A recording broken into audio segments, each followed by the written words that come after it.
नमस्कार दोस्तों, स्वागत है आपका एग्जाम सर स्टडी प्लेटफॉर्म पर। मैं हूं शिवम गुप्ता। स्टार्ट करने वाला हूं आपकी सुपर टेट, यूपी टेट तथा रीट की महत्वपूर्ण क्लास। जैसा कि आपको पता है कि यूपी में 50,000 से ज़्यादा वैकेंसी आने वाली है, जिसके लिए आपको सुपर टेट देना पड़ेगा। लेकिन सुपर टेट से पहले आपको यूपी टेट देने का भी चांस मिल जाएगा। और राजस्थान की एक भर्ती आई है जो कि आपकी रीट की है, और उन सभी भर्तियों में आपको पता है कि पर्यावरण जो है भैया बहुत महत्वपूर्ण टॉपिक है। इन तीनों परीक्षाओं में पर्यावरण से बहुत ज़्यादा क्वेश्चन पूछे जाते हैं, जो कि बच्चे नहीं कर पाते हैं, क्योंकि बहुत सारे क्वेश्चन सीधे सीधे होते हैं। जैसे कि आपको पता है, अगर आपको पैडागोजी समझ ली तो आप पैडागोजी के बहुत सारे क्वेश्चन कर सकते हैं, लेकिन आप पर्यावरण के जो क्वेश्चन हैं सही क्वेश्चन आंसर ही आपको करने पड़ेंगे। हम आज से स्टार्ट कर रहे हैं इसकी टेस्ट सीरीज, जिससे आपको पता चल जाएगा कि इसमें क्या क्या आता है और हमारी कैसी तैयारी है। लेकिन उसके अलावा हर क्वेश्चन का मैं करूंगा पोस्टमार्टम, यानी कि सभी प्रश्नों का पोस्टमार्टम किया जाएगा, जिससे आपको 30 क्वेश्चन से आपको 200 क्वेश्चन तक पता चल जाएंगे, क्योंकि उसके 4 ऑप्शन होते हैं। उन 4 ऑप्शन का भी पोस्टमार्टम होगा। चलेंगे दोस्तों, आगे देख लेते हैं। ये वीडियो आपके लिए बहुत महत्वपूर्ण है, इसलिए अपने सभी दोस्तों को भी शेयर कर दीजिएगा, और चैनल को अगर सब्सक्राइब नहीं किया है सब्सक्राइब करके अपनी तैयारी स्टार्ट कर दीजिएगा।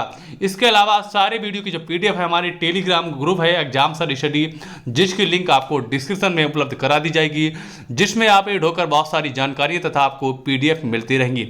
चलेंगे दोस्तों अपने पहले क्वेश्चन की ओर, चलिए देख लेते हैं क्वेश्चन हमारा पहला क्या है। क्वेश्चन हमारा पहला है, इनमें से कौन वर्तमान राष्ट्रीय महिला आयोग की अध्यक्षा हैं? क्वेश्चन आपके ऑप्शन हैं 4, गिरिजा व्यास, रेखा शर्मा, मालिनी भट्टाचार्य, यास्मीन अबरार। मेरे आंसर करने से पहले आप अपना आंसर कर दीजिए, जिससे आपको पता चल जाए कि आप कितने पानी में हैं, कितने पानी में नहीं हैं, और आप कमेंट्स करके बाद में जरूर बताइएगा आपका स्कोर कितना रहा। चलिए, इसके अगर आंसर की बात करेंगे तो आंसर हमारा क्या हो जाएगा? इसका आंसर हो जाएगा रेखा शर्मा, इसका आंसर हो जाएगा। अगर बात करेंगे भैया राष्ट्रीय महिला आयोग की स्थापना कब हुई थी, गठन कब हुआ था, तो इसका गठन जो है 31 जनवरी 1992 को हुआ था। कब हुआ था? 31 जनवरी 1992 को हुआ था। अगर बात करें वर्तमान अध्यक्ष तो रेखा शर्मा जी हैं, लेकिन अगर क्वेश्चन पूछा जाए इसकी फर्स्ट अध्यक्ष कौन थी, तो आपकी कौन थी? जानकी पटनायक थी। कौन थी? जानकी जो पटनायक हैं, इसकी पहली अध्यक्षता थी या पहली अध्यक्ष थी। इसके अलावा आपको बता दें, पहला ऑप्शन दिया था गिरिजा व्यास, ये पॉलिटिक्स हैं। इसके अलावा मालिनी भट्टाचार्य भी एक पॉलिटिक्स हैं। इसके अलावा यास्मीन अबरार जो हैं महिला आयोग की कार्यकारी अध्यक्ष भी रही हैं। चलेंगे दोस्तों अपने अगले क्वेश्चन की तरफ। इसका आंसर था बी, यानी कि रेखा शर्मा इसका आंसर था। चलते हैं दोस्तों, देख लेते हैं हमारा अगला क्वेश्चन क्या है। क्वेश्चन हमारा है, लोकसभा और राज्यसभा की संयुक्त बैठक किसके द्वारा आहूत की जाती है? यानी कि दोनों की जो बैठक है किसके द्वारा आहूत की जाती है, यानी कौन बैठक लेता है? तो आपके ऑप्शन है राष्ट्रपति, लोकसभा के अध्यक्ष, संसद और राज्यसभा के सभापति। तो इसका आंसर क्या हो जाएगा? क्लिक करके आप बताइएगा आंसर इसका क्या हो जाएगा। अगर इसके आंसर की बात करेंगे तो इसका आंसर हो जाएगा राष्ट्रपति, यानी कि दोनों की बैठक या बुलाता है या दोनों की बैठक लेता है। कौन लेता है? राष्ट्रपति लेता है। अगर बात करेंगे राष्ट्रपति की, तो वर्तमान राष्ट्रपति कौन है? जो हमारे 14वें नंबर के वर्तमान राष्ट्रपति हैं, कौन है? रामनाथ कोविंद हैं। कौन है? रामनाथ कोविंद प्रेजेंट के राष्ट्रपति हैं। अगर बात करेंगे फर्स्ट राष्ट्रपति की, तो आपके कौन थे? डॉक्टर राजेंद्र प्रसाद जो थे फर्स्ट राष्ट्रपति थे, यानी कि पहले प्रेसिडेंट थे। इसके अलावा आपको बता दें राष्ट्रपति के बारे में कुछ फैक्ट के बारे में आपको बताना चाहते हैं। राष्ट्रपति जो होता है भारत का प्रथम नागरिक होता है। उसके अलावा जो राष्ट्रपति है प्रधानमंत्री की क्या सलाह पर जो लोकसभा को भंग भी कर सकता है। ये मेन पॉइंट भी याद रखिएगा, इनसे भी क्वेश्चन बन जाते हैं, जो कि आपके परीक्षा के लिए बहुत उपयोगी होंगे। उसके अलावा जो राष्ट्रपति है PM की नियुक्त करता है, यानी कि प्रधानमंत्री की नियुक्ति भी जो है प्रेसिडेंट करता है। कौन करता है? प्रेसिडेंट नियुक्ति करता है। चलेंगे दोस्तों अपने अगले क्वेश्चन की तरफ। क्वेश्चन हमारा है, संविधान के किस भाग में पंचायती राज व्यवस्था संबंधी प्रावधान दिए गए हैं? ऑप्शन आपके हैं 9th, यानी कि नौवां भाग है, या छठा भाग है, या तीसरा भाग है, या चौथा भाग है। अगर इसकी आंसर की बात करेंगे तो आंसर हमारा क्या हो जाएगा? इसका आंसर हो जाएगा ए, यानी कि नवा भाग है, यानी कि नवे भाग में पंचायती राज की व्यवस्था की गई है, यानी पंचायती राज इसमें शामिल किया गया है। अगर इसकी आंसर की बात करें, इसकी अगर अनुच्छेद की बात करें तो इसमें अनुच्छेद कौन सा था? अनुच्छेद इसका है 243 नंबर का हमारा अनुच्छेद है, किसमें? नवे भाग में। अगर बात करेंगे इसमें अनुसूची कौन सी है, अगर अनुसूची की बात करेंगे दोस्तों तो अनुसूची हो जाएगी 11। चलिए अब बात कर लेते हैं, हमारा आंसर तो हो गया ए वाला, लेकिन ये दो हमारे 3 और ऑप्शन दिए हैं, इनके बारे में भी हम डिटेल में जान लेते हैं। जो हमारा छठा भाग है उसमें क्या शामिल किया गया है? छठे भाग में भैया राज्यों के बारे में दिया है वर्णन, यानी कि राज्यों से जुड़ा कौन होता है? मुख्यमंत्री भी जुड़ा होता है, राज्यपाल भी जुड़ा होता है, इन सभी की जानकारी जो हमारे छठे भाग में है। उसके अलावा बात करेंगे तीसरे में क्या है? मूलभूत अधिकार जो है भैया तीसरे में शामिल किए गए हैं। उसके अलावा राज्य के नीति निर्देशक तत्व जो है हमारे चौथे में शामिल किए गए, यानी चौथे भाग में शामिल किए गए हैं। चलते हैं दोस्तों अपने अगले क्वेश्चन की तरफ। क्वेश्चन हमारा क्या देख लेते हैं। क्वेश्चन है 74वें संविधान संशोधन का संबंध है। 74वें संविधान संशोधन का संबंध किससे है? ए ऑप्शन हमारा है ग्रामीण स्थानीय स्वशासन से, और दूसरा है शहरी स्थानीय स्वशासन से, और तीसरा है राष्ट्रपति की शक्तियों से, और चौथा दिया है संसद की शक्तियों से। आप क्लिक करके बताइएगा आपके हिसाब से क्या आंसर हो जाएगा। आंसर जल्दी से जल्दी साथियों बताइएगा अपना आंसर क्या हो जाएगा। चलिए हम बता देते हैं, इसका आंसर हो जाएगा शहरी स्थानीय स्वशासन से। इसका आंसर हो जाएगा कौन सा? शहरी स्थानीय स्वशासन से इसका आंसर हो जाएगा। अगर बात करेंगे 74वें संविधान का संशोधन कब हुआ था, इसका संशोधन कब हुआ था? इसका संशोधन जो है 1993 यानी कि 1993 में इसका संशोधन हुआ था 74वें संविधान का। किस लिए हुआ था? क्योंकि इस संविधान संशोधन अधिनियम द्वारा शहरी स्थानीय निकायों को संवैधानिक स्थिति एवं सुरक्षा प्रदान की गई थी। चलेंगे दोस्तों अपने अगले क्वेश्चन की तरफ। क्वेश्चन नंबर हमारा है 5वां। क्वेश्चन को देख लेते हैं। क्वेश्चन कह रहा है कि किस गैस की वर्षा के पानी में घुलने से वर्षा का पानी अम्लीय हो जाता है। यानी कि हमारी जो वर्षा होती है, वर्षा होते टाइम जो पानी अम्लीय हो जाता है, किस गैस के कारण हो जाता है, ये आपको सही आंसर बताना है। और इसकी आंसर की बात करेंगे तो क्या हो जाएगा? ऑप्शन आपके हैं, पहला है हाइड्रोजन परऑक्साइड, दूसरा है नाइट्रोजन मोनोऑक्साइड, और तीसरा है कार्बन डाइऑक्साइड, और चौथा है सल्फर डाइऑक्साइड। तो इसका सही आंसर क्या हो जाएगा? आप क्लिक करके जल्दी से जल्दी बताइएगा। इसका सही आंसर हो जाएगा सल्फर डाइऑक्साइड, यानी कि SO2 इसका सही आंसर हो जाएगा। जैसा कि आपको पता है, यानी कि वर्षा आपकी हुई, जो SO2 गैस है मिल जाती है तो पानी क्या हो जाता है? अम्लीय हो जाता है, जिससे बहुत सारी हानिकारक होता है। जैसे कि आपको पता है जो ताजमहल है ना, ताजमहल जो है उसका क्षरण हो रहा है, और उसमें जो वो पत्थर लगा है ना, उसका जो कलर भी है, शाइनिंग भी जा रही है, उसका क्षरण भी हो रहा है, यानी कि घिस भी रहा है। क्यों घिस रहा है? जैसा कि आपको पता है कि मथुरा में एक रिफाइनरी है, उसमें निकलती है कौन सी गैस? SO2 गैस निकलती है, जो कि आगरा के साइड आ जाती है उड़कर आसमान में, और बारिश होती है, जिससे जो बारिश का पानी होता है अम्लीय हो जाता है, और जो पानी वहाँ पर गिरता है ना, किस पर? ताजमहल पर, जिससे ताजमहल का क्या क्षरण होता है। यानी कि यही रीजन है कि ताजमहल जो है उसका क्षरण हो रहा है। चलेंगे दोस्तों अपने अगले क्वेश्चन की तरफ। क्वेश्चन हमारा है भारतीय संविधान में विधि का शासन विचार कहाँ से लिया गया है। यानी कि बात करेंगे भारतीय संविधान की, यानी कि विधि का शासन विचार है किस देश से लिया गया। आपके ऑप्शन दिए हैं, पहला ऑप्शन है अमेरिका से लिया गया है, इंग्लैंड से लिया गया है, क्या स्विट्जरलैंड से लिया गया है, आयरलैंड से लिया गया है। अगर आंसर की बात करेंगे दोस्तों तो इसका आंसर क्या हो जाएगा? आंसर हमारा हो जाएगा कौन सा? इंग्लैंड इसका सही आंसर हो जाएगा, यानी कि सही आंसर हमारा इंग्लैंड। अब हमारे ऑप्शन बचे हैं तीन ऑप्शन बचते हैं, तो चलिए जान लेते हैं अमेरिका से क्या लिया गया है। अमेरिका से बहुत सारी चीज़ें लेनी गई हैं, लेकिन मुख्य चीज़ जो आपकी है कौन सी है? मौलिक कर्तव्य। आपने पढ़ा होगा मौलिक कर्तव्य जो है, नहीं मौलिक कर्तव्य तो आपके रसिया से लिए गए हैं, लेकिन मौलिक जो अधिकार हैं वो आपके अमेरिका से लिए गए हैं। मौलिक अधिकार जो हैं अमेरिका से लिए गए हैं, मौलिक कर्तव्य जो हैं रूस से लिए गए हैं, स्विट्जरलैंड से नहीं कुछ। और आयरलैंड की अगर बात करेंगे, नीति निर्देशक जो तत्व हैं भैया आयरलैंड से लिए गए हैं। नीति निर्देशक तत्व जो हैं आयरलैंड से लिए गए हैं, और इसका सही आंसर है इंग्लैंड। चलेंगे दोस्तों अपने अगले क्वेश्चन पर। क्वेश्चन हमारा है लोकसभा के चुनाव हेतु अधिसूचना कौन जारी करता है। लोकसभा का जो चुनाव होता है उसकी अधिसूचना कौन जारी करता है? पहला आपका ऑप्शन है भारत का निर्वाचन और दूसरा आपका है कौन सा है, निर्वाचन आयोग हो जाएगा ऑप्शन में। इसमें सही से आप पूरा कर लीजिएगा, कोई दिक्कत नहीं, इसमें आयोग होना चाहिए भारत का निर्वाचन आयोग। और दूसरा है राष्ट्रपति, तीसरा है गृह मंत्रालय और चौथा आपका है लोकसभा सचिवालय। इसका सही आंसर क्या हो जाएगा, आप लोग क्लिक करके बताइएगा। इसका आंसर हो जाएगा, सही आंसर हो जाएगा भारत का निर्वाचन आयोग, इसका सही आंसर हो जाएगा। यानी कि इसका भारत का निर्वाचन आयोग सही आंसर हो जाएगा। जैसा कि आपको पता है जो भी चुनाव होते हैं उसकी अधिसूचना जो है भारत का निर्वाचन आयोग ही करता है। अगर बात करेंगे भारत के निर्वाचन आयोग की स्थापना कब हुई थी, इसकी स्थापना जो है 25 जनवरी 1950 को हुई थी। कब हुई थी, 25 जनवरी 1950 को इसकी स्थापना हुई थी। अगर बात करेंगे प्रेजेंट टाइम पर इसके जो मुख्य कौन है, मुख्य जो चुनाव आयुक्त कौन है, मुख्य जो आपके हैं सुनील अरोड़ा हैं। कौन है, सुनील जो अरोड़ा हैं मुख्य हैं। उसके अलावा दो और होते हैं, एक आपके हैं अशोक लवासा और दूसरे आपके हैं सुशील चंद्रा। अगर बात करेंगे चुनाव आयोग की, ये क्या क्या करता है, ये भैया चुनाव भी करवाता है और क्या करता है, राजनीतिक दलों को आरक्षित चुनाव चिन्ह प्रदान करता है, मतदाता सूची भी बनवाता है। इसके अलावा आचार संहिता लगाने का भी काम किसका है, भारत की निर्वाचन आयोग का है। चलेंगे दोस्तों अपने अगले क्वेश्चन की तरफ। क्वेश्चन हमारा क्या देख लेते हैं। क्वेश्चन हमारा है लोकसभा की कार्रवाई के प्रथम घंटे को क्या कहा जाता है।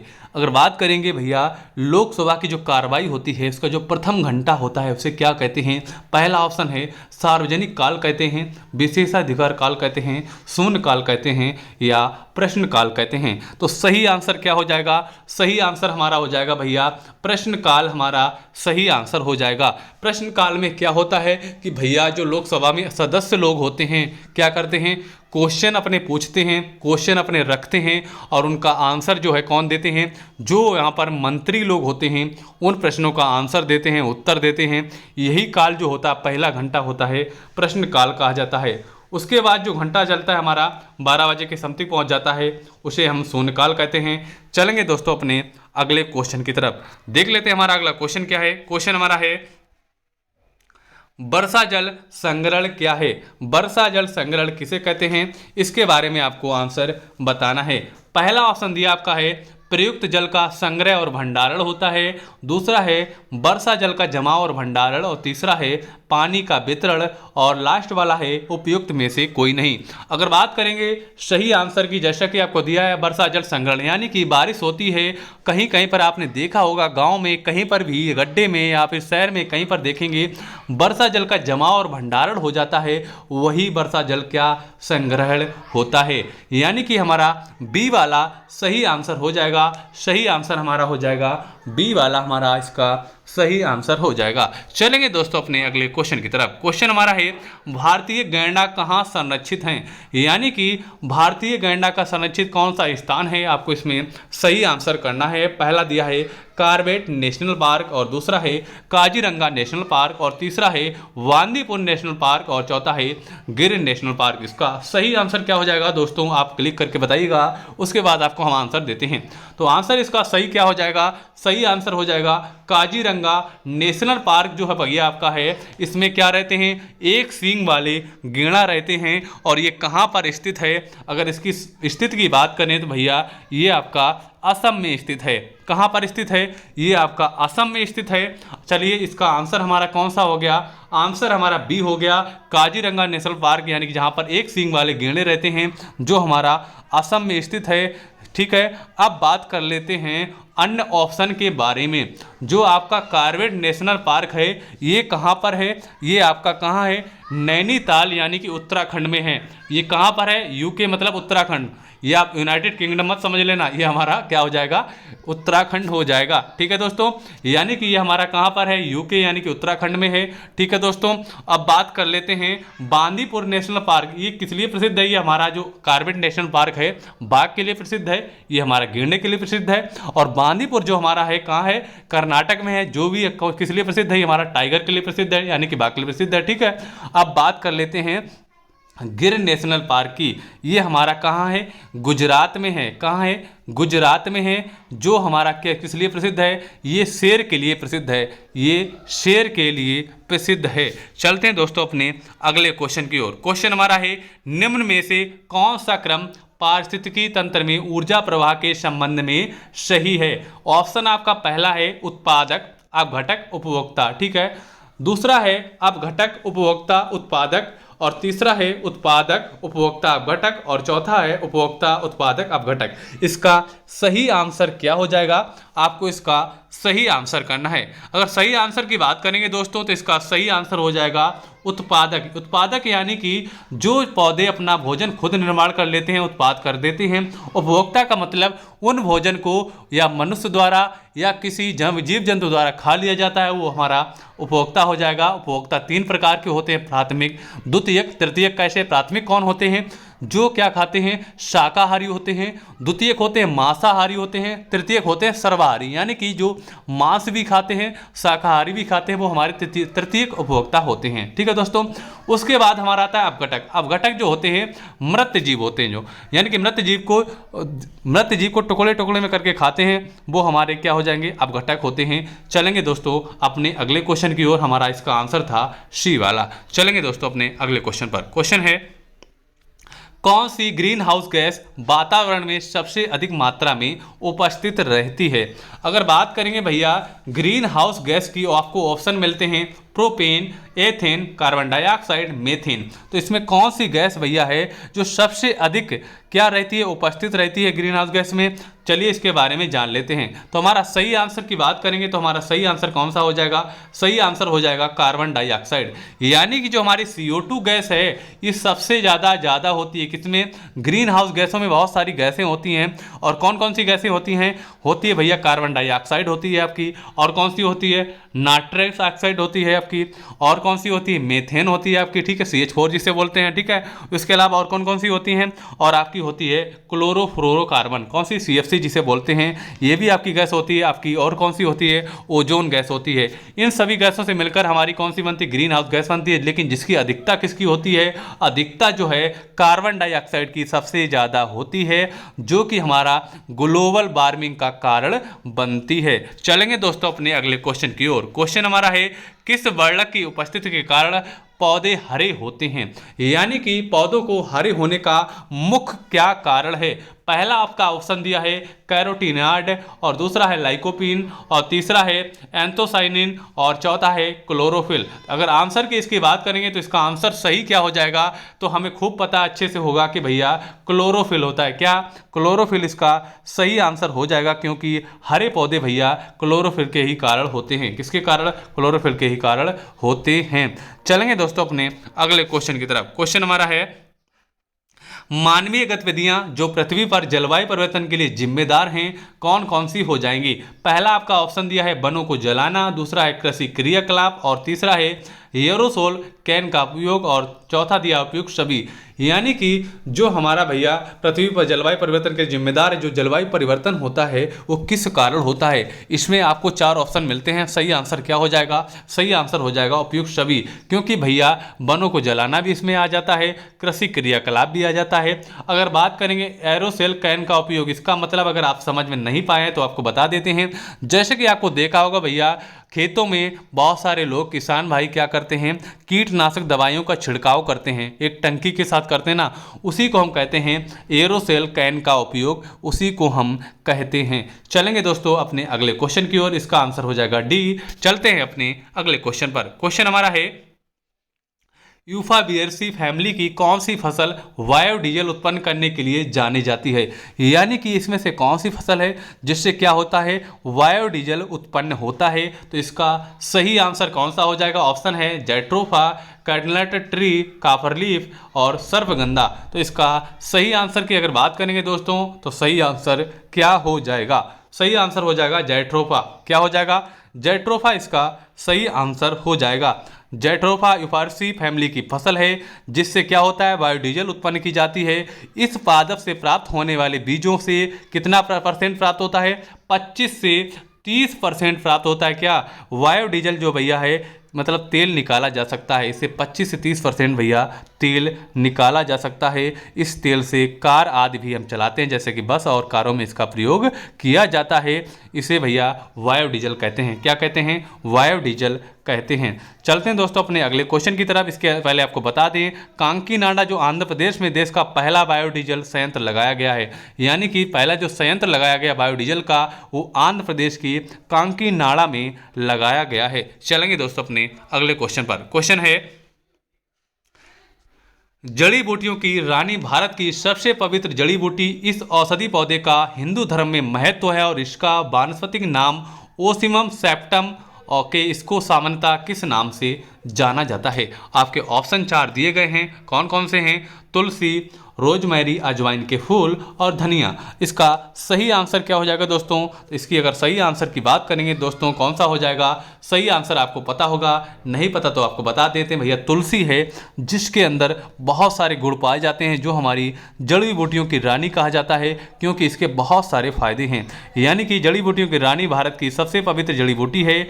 इस औषधि का पौधे का हिंदू धर्म में बहुत महत्व है। आपको पता है कि हिंदू धर्म में इसका बहुत ज़्यादा महत्व होता है और इस पत्ती का उपयोग बहुत सारी दवाइयों में बनाने में किया जाता है। चलेंगे दोस्तों अपने अगले क्वेश्चन की तरफ। क्वेश्चन नंबर हमारा है 17। पीने के लिए सुरक्षित पानी को क्या कहते हैं? पीने के लिए सुरक्षित पानी को क्या कहते हैं? आपका पहला ऑप्शन है पीने योग्य पानी, दूसरा है अशुद्ध जल और तीसरा है ताज़ा जल और चौथा है नल का पानी। अगर इसके सही आंसर की बात करेंगे, पीने के लिए सुरक्षित पानी को मतलब हो जाएगा पीने योग्य पानी। आपने लिखा दिखा होगा बहुत जगह कि भैया ये जो नल है ये पीने योग्य पानी का है, यानी कि पीने के लिए पानी को भैया ए वाला हो जाएगा सही, यानी कि पीने योग्य पानी को पीने के लिए सुरक्षित पानी कहते हैं। अगर बात करेंगे भैया पृथ्वी की जो तलई भाग में कितना जल है जो हम पीने योग्य है, यानी कि 0.65% ही जल हमारी पृथ्वी पर पीने योग्य है। ठीक है दोस्तों, इसको आप ध्यान से देख लीजिएगा। चलेंगे दोस्तों अपने अगले क्वेश्चन की तरफ। क्वेश्चन हमारा क्या देख लेते हैं। क्वेश्चन है, 1984 की भोपाल गैस त्रासदी में निम्न में से किस गैस के रिसाव के कारण हुई थी? यानी कि आपको बहुत अच्छे से याद होगा कि 1984 में घटना हुई थी भोपाल गैस त्रासदी। उसमें कौन सी गैस बही थी, यानी कि कौन सी गैस निकली थी जिसमें बहुत सारे लोग मारे गए थे? कितने लोग मारे गए थे उसको भी आप कमेंट्स में बताइएगा और इसके बाद ये भी बताइएगा इसका सही आंसर क्या हो जाएगा। Methyl isocyanide, nitrous oxide, methane और कार्बन मोनोऑक्साइड। इसके सही आंसर की बात करेंगे तो क्या हो जाएगा? मिथाइल आइसोसाइनाइड इसका सही आंसर हो जाएगा, यानी कि CH3NCO। क्या बोलते हैं इसको? CH3NCO जो है हमारा यही मिथाइल आइसोसाइनाइड है। अगर इसकी बात करेंगे भैया, ये घटना 1984 में हुई थी जिसमें 2500 से ज़्यादा व्यक्ति मारे गए थे। कितने व्यक्ति मारे गए थे? 2500 से ज़्यादा व्यक्ति मारे गए थे। ये एक बहुत ज़्यादा हवाई हुई घटना थी, यानी कि बहुत ज़्यादा हानि वाली घटना थी। चलेंगे दोस्तों अपने अगले क्वेश्चन की ओर। क्वेश्चन हमारा क्या देख लेते हैं। क्वेश्चन हमारा है, विश्व पर्यावरण दिवस कब मनाया जाता है? बहुत इंपॉर्टेंट क्वेश्चन है और ये क्वेश्चन आपको बहुत आना चाहिए, क्योंकि आप पर्यावरण पढ़ रहे हैं और आपको पर्यावरण दिवस के बारे में बहुत अच्छे से आना चाहिए। और ये क्वेश्चन भैया हमेशा पूछा जाता है। क्यों? ये क्वेश्चन ऐसा ही है कि हमेशा पूछा जाएगा। इसका सही आंसर क्या हो जाएगा? 2 दिसंबर, 16 सितंबर, 5 जून, 11 जुलाई। तो इसका सही आंसर हो जाएगा 5 जून, इसका सही आंसर हो जाएगा। एक क्वेश्चन और आता है कि भैया कि 2020 की पर्यावरण दिवस पर थीम क्या थी? थीम की अगर बात करें भैया, अभी 2020 की थीम की बात करें तो क्या थी? बायोडायवर्सिटी, यानी कि जैव विविधता जो है इसकी भैया क्या थीम थी? किसकी? 2020 की। अगर बात करें 2019 की क्या थी? 2019 की थी बीट एयर पॉल्यूशन, यानी कि वायु प्रदूषण को समाप्त करो, ये थी। और 2018 की बात करें, क्योंकि 2018 में मेजबान देश भारत था, तो 2018 की बहुत अच्छे से याद रखना। तो इसकी थी क्या थीम थी? इसकी थीम थी भैया बीट प्लास्टिक पॉल्यूशन। क्या था? बीट प्लास्टिक पॉल्यूशन, यानी कि क्या है कि प्लास्टिक प्रदूषण खत्म करो। ये हमारी 2018 की थीम थी। और 2020 की बहुत अच्छे से याद रखना, जैव विविधता, जिसे सेलिब्रेट बायोडायवर्सिटी बोलते हैं। चलेंगे दोस्तों अपने अगले क्वेश्चन की तरफ। क्वेश्चन हमारा है, MS स्वामीनाथन एक थे, कौन थे? MS स्वामीनाथन जो हैं कौन थे? पत्रकार थे, कृषि वैज्ञानिक थे, पारिस्थितिकी वैज्ञानिक थे या पक्षी वैज्ञानिक थे? तो इसका सही आंसर क्या हो जाएगा, आप आंसर करके बताइएगा। तो इसका सही आंसर हो जाएगा कृषि वैज्ञानिक थे। आपको पता होना चाहिए, यानी कि भारत के हरित क्रांति के जनक कौन थे? ये हमारे थे एम.एस. स्वामीनाथन, जो हैं भारत के क्या थे, कृषि के अध्यक्ष बोल सकते हो, हरित क्रांति के जनक बोल सकते हो। ये हमारे कौन थे? एम.एस. स्वामीनाथन थे। अगर बात करेंगे इसकी अगर बात करेंगे भैया कि विश्व के कौन थे, विश्व के हरित क्रांति के जनक नॉर्मन बोरलॉग थे। कौन थे? नॉर्मन बोरलॉग थे। नॉर्मन बोरलॉग थे किसके? विश्व के थे। यानी कि इन्होंने भी बहुत अच्छे काम किए थे, जिससे खेती में बहुत ज़्यादा सुधार आए हैं। चलते हैं दोस्तों अपने अगले क्वेश्चन की तरफ। क्वेश्चन हमारा है wild life institute of India, जिसे WII शॉर्टकट में बोलते हैं, कहाँ स्थित है? तो इसका सही आंसर क्या हो जाएगा? इसका सही आंसर हो जाएगा भैया देहरादून उत्तराखंड में स्थित है। कहाँ है? देहरादून उत्तराखंड में स्थित है, जिसे हम भारतीय वन्य जीव संस्थान कहते हैं। क्या? भारतीय वन्य जीव संस्थान कहते हैं, जो हमारे कहाँ पर स्थित है? देहरादून में स्थित है। चलेंगे दोस्तों अपने अगले क्वेश्चन की तरफ। क्वेश्चन है प्रकाश संश्लेषण के दौरान हरे पौधे निम्न में से किसे सोख लेते हैं? प्रकाश संश्लेषण जब होता है भैया, हरे पौधे होते हैं, क्या सोख लेते हैं? आप बताइएगा। ये बताइएगा हमें लोगों को ऑक्सीजन कहाँ से मिलती है? ऑक्सीजन जो हमें कहाँ से मिलती है? पेड़ों से मिलती है। जो हम लोग कार्बन डाइऑक्साइड निकालते हैं वो कहाँ जाती है? वो कार्बन डाइऑक्साइड जो हमारे क्या वायुमंडल में रहती है, लेकिन उसका कुछ भाग जो है पेड़ सोख लेते हैं। यानी कि पेड़ क्या लेते हैं? कार्बन डाइऑक्साइड ग्रहण करते हैं और हम लोग उनकी जो द्वारा निकाली गई ऑक्सीजन ग्रहण करते हैं। तो क्या सोख लेते हैं? तो इसका सही आंसर हो जाएगा कार्बन डाइऑक्साइड। यानी कि पेड़ जो हैं कार्बन डाइऑक्साइड सोख लेते हैं। कैसे सोख लेते हैं इसके बारे में हम जान लेते हैं। यानी कि प्रकाश संश्लेषण कैसे होता है? यानी कि प्रकाश संश्लेषण ऐसे होता है, 6CO2 हो गए, ठीक है, ये हमारे हो गए 6CO2, ठीक है, और हमने इसमें मिला दिए 12H2O। क्या मिला दिए? 12H2O मिला दिए। अब हमने क्या किया, इसमें भैया करा दी सनलाइट डाल दी, ठीक है, सनलाइट ये डाल दी। अब इसमें कौन कौन सी गैस निकलती है इसके बारे में देख लेते हैं। इसमें क्या हो जाएगा? C6H12, ठीक है, C6H12O6 निकलेगा, ठीक है, इसके अलावा 6O2 निकलेगा, ठीक। अब एक और तत्व निकलेगा प्लस 6H2O। यानी कि इसमें क्या नहीं निकला? इसमें आप देखेंगे तो क्या नहीं निकला? इसमें हमारा भैया जो हमने ये बनाया था ना 6CO2 यानी कार्बन डाइऑक्साइड नहीं निकला, जिसको पेड़ों द्वारा सोख लिया जाता है। इससे हमें साफ पता चलता है कि पेड़ जो हैं कार्बन डाइऑक्साइड सोख लेते हैं। चलेंगे दोस्तों अपने अगले क्वेश्चन की तरफ। क्वेश्चन हमारा क्या देख लेते हैं। क्वेश्चन है अपशिष्ट उत्पादों को खाने वाले जीवों को क्या कहा जाता है? यानी कि वो जीव क्या करते हैं जो अपशिष्ट पदार्थों को खाते हैं, वो हमारे किसे कहते हैं? क्या कहते हैं? मृतक भक्षी होते हैं, मांस भक्षी होते हैं, या शाक भक्षी होते हैं, या रसायन भक्षी होते हैं। तो इसका सही आंसर क्या हो जाएगा? इसका सही आंसर हो जाएगा भैया मृतक भक्षी होते हैं। यानी कि मृतक भक्षी यानी कि जो क्या करते हैं भैया, मृत चीज़ों को खाते हैं, वो हमारे मृतक भक्षी होते हैं। यानी कि अपशिष्ट उत्पादों को खाते हैं वो हमारे मृतक भक्षी होते हैं। चलेंगे दोस्तों अपने अगले क्वेश्चन की तरफ। क्वेश्चन है तप्त भौम जल से किस प्रकार की ऊर्जा प्राप्त होती है? जो तप्त भौम जल है उससे किस प्रकार की ऊर्जा प्राप्त होती है? इसका आपको सही आंसर करना है। तो इसका सही आंसर क्या हो जाएगा? इसका सही आंसर आपको बताना है। पहला ऑप्शन है जल विद्युत ऊर्जा, सौर ऊर्जा, भूतापी ऊर्जा और नाभिकीय ऊर्जा। अगर इसकी सही आंसर की बात करेंगे तो सही आंसर हो जाएगा भूतापी ऊर्जा। इसका सही आंसर हो जाएगा। क्या हो जाएगा? तप्त भौम जल से भूतापी ऊर्जा प्राप्त होती है। ये ऊर्जा का क्या है? अपारंपरिक नवीनीकृत प्रकार का संसाधन है।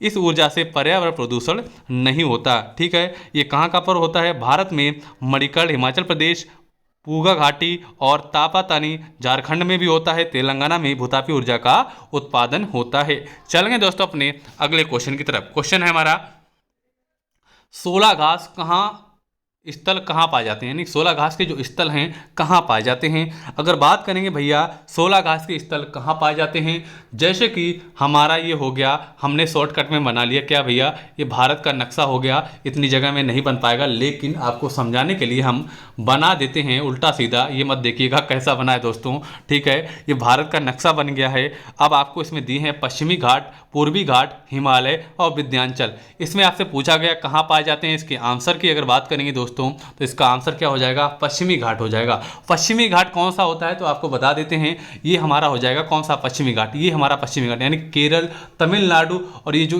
किनारे जो घाट पड़ता है ना ये वाला, ये हमारा होता है पश्चिमी घाट। तो इसका सही आंसर यानी कि 16 घास के स्थल जो है पश्चिमी घाट पाया जाता है। और ये हमारा हो जाता है पूर्वी घाट। ये हमारा है पूर्वी घाट, क्योंकि आपको पता है ये होता है पूरब, ठीक है, ये पूरब होता है, इधर पश्चिम होता है, ठीक है, ऊपर आपका होता है उत्तर, ठीक है, नीचे आपका होता है दक्षिण, ठीक है। तो इसका आंसर हो जाएगा पश्चिमी घाट। चलेंगे दोस्तों अपने अगले क्वेश्चन की ओर। क्वेश्चन है, भारत में पेलिकन पक्षी कहाँ प्रजनन करते हैं। बात करेंगे अगर प्रजनन की, भैया पेलिकन पक्षी है कहाँ प्रजनन करते हैं, तो इसका सही आंसर क्या हो जाएगा, सही आंसर आपका क्या हो जाएगा। पहला दिया है नेलापट्टू में करते हैं, दूसरा है कूंथनकुलम में करते हैं, और तीसरा है कोकारे बेलूर में करते हैं, और चौथा है उपयुक्त सभी। तो इसका सही आंसर दोस्तों हो जाएगा कौन सा, इसका सही आंसर हो जाएगा उपयुक्त सभी, इसका सही आंसर हो जाएगा। यानी कि इसमें सारे आंसर दिए हैं, यानी कि इसके सभी आंसर सही हो जाएंगे। ये जो पक्षी है भैया इन सभी स्थानों पर प्रजनन करता है। चलेंगे दोस्तों अपने अगले क्वेश्चन पर। क्वेश्चन हमारा है, मीना माता रोग ऐसी मछली खाने से होता है जिसमें अधिक मात्रा में क्या पाया जाता है। मीना माता रोग की अगर बात करेंगे, जहाँ भी आप देख लो मीना माता रोग लिखा है तो आप आराम से टिक करके एक क्वेश्चन का आंसर एक ही कर देना, बहुत इजी है। तो इसका सही आंसर क्या हो जाएगा, आर्सेनिक हो जाएगा, पारा हो जाएगा, कैडमियम हो जाएगा, या उपयुक्त सभी हो जाएगा। तो आप बिना कुछ समझे एक आंसर क्लिक कर दीजिएगा। वो आपको करना है क्या, पारा। यानी कि मीना माता रोग की जब भी बात की जाए तो आपको क्लिक हमेशा करना है पारे को। यानी कि मीना माता रोग ऐसी मछली खाने से होता है जिसमें अधिक मात्रा में क्या पाया जाता है, पारा पाया जाता है। इन मछलियों को खाने से लगभग 3000 लोग प्रभावित हुए हैं, जिनमें क्या होता है भैया, हाथ पैर मुंह सुन्न हो जाते हैं, संवेदन में गड़बड़ी हो जाती है, हाथ पैर की गति में समन्वय का अभाव हो जाता है, वह फालिज जैसे लक्षण दिखाई पड़ते हैं। बहुत से लोगों को इस बीमारी से क्या हो गई भैया, मृत्यु तक हो जाती है, मृत्यु तक हो जाती है, क्योंकि इसमें क्या हो जाता है भैया, पारा की अधिकता से हो जाता है, पारा की मात्रा में हो जाता है। चलेंगे दोस्तों अपने अगले क्वेश्चन की तरफ। क्वेश्चन हमारा क्या देख लेते हैं। क्वेश्चन है, ओजोन परत का अधिकतम ह्रास निम्न में से किस पर हुआ है। यानी कि ऐसी कौन सी जगह है जहां पर ओजोन परत में एक तरीके से छिद्र हो गया है, जिसे हम बोलते हैं छिद्र हो गया है, इसमें कौन सी जगह है। चलिए बताइएगा दोस्तों कौन सी जगह है। पहला दिया है उत्तरी ध्रुव, दूसरा है दक्षिणी ध्रुव, और तीसरा है भूमध्य रेखा, और चौथा है उपयुक्त सभी। तो इसका सही आंसर आपको बताना है। आंसर सही क्या हो जाएगा, आंसर हो जाएगा सही दक्षिणी ध्रुव, इसका सही हो जाएगा। कौन सा हो जाएगा, दक्षिणी ध्रुव इसका सही आंसर हो जाएगा। आपने देखा होगा विश्व का नक्शा देखा होगा, ठीक है, विश्व का नक्शा देखा होगा तो हम ऐसे मान लेते हैं ये हमारा क्या है, ये हमारा है भैया ईस्ट है, ये हमारा ईस्ट है, ठीक है, ये हमारा पूर्वी भाग है, ठीक है, ये हमारा उत्तरी है, और ये आपको पता है दक्षिणी है, और ये हमारा क्या हो जाएगा, पश्चिमी भाग है। तो हमारा इसके जो नीचे आपको देखा होगा कि ऑस्ट्रेलिया, आपने देखा होगा ऑस्ट्रेलिया को देखा होगा, ऑस्ट्रेलिया के नीचे और नीचे साइड आपको मिलेगा दक्षिणी ध्रुव। वहीं पर क्या है भैया, जो ओजोन परत है उसका क्षरण हो गया है, एक तरीके से वहाँ पर ह्रास हो गया है।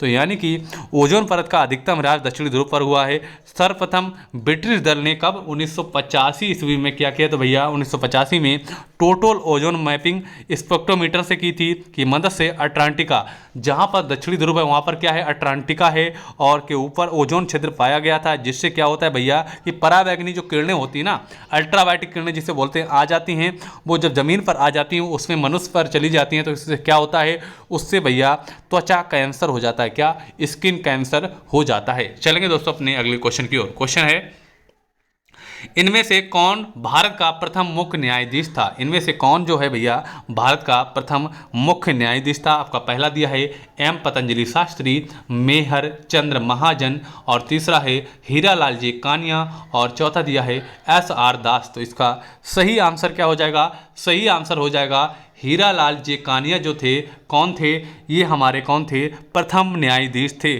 प्रथम न्यायाधीश कौन थे, हीरालाल जी कानिया थे, ठीक है। अगर इसकी सही आंसर की बात यानी कि वर्तमान की बात करें, वर्तमान में कौन है, हमारे वर्तमान में कौन है, वर्तमान की अगर बात करें तो हैं शरद अरविंद बोबड़े। कौन हैं, वर्तमान की अगर बात करें शरद अरविंद बोबड़े हैं, और शरद अरविंद बोबड़े से पहले कौन थे, रंजन गोगोई थे। कौन थे, रंजन गोगोई थे, और वर्तमान में हैं शरद अरविंद बोबड़े, ठीक है। चलते हैं फ्रेंड्स अपने अगले क्वेश्चन की ओर। क्वेश्चन हमारा है, देख लेते हैं।